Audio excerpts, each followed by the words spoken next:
Hello mga kapuso, ako po si Tonton Gutierrez. Ang role ko po dito, ako po si Eric Refuerzo. May anak po ako dito na si Clea. Ang role ko po dito ay isa ako sa mga bagong edition ng manggugulo sa buhay ng mga main cast. Ibang Tonton Gutierrez naman po ito, no? Medyo ang role ko dito, very undertone and very schemy. I was very excited to be a part of this. Alam ko na isa to sa mga top-rated shows ng GMA. So when I was offered the role, agad kong tinanggap ito at I'm very, very excited to be a part of the cast.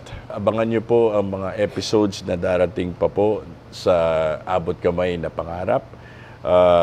Everyday po to, Monday to Saturday.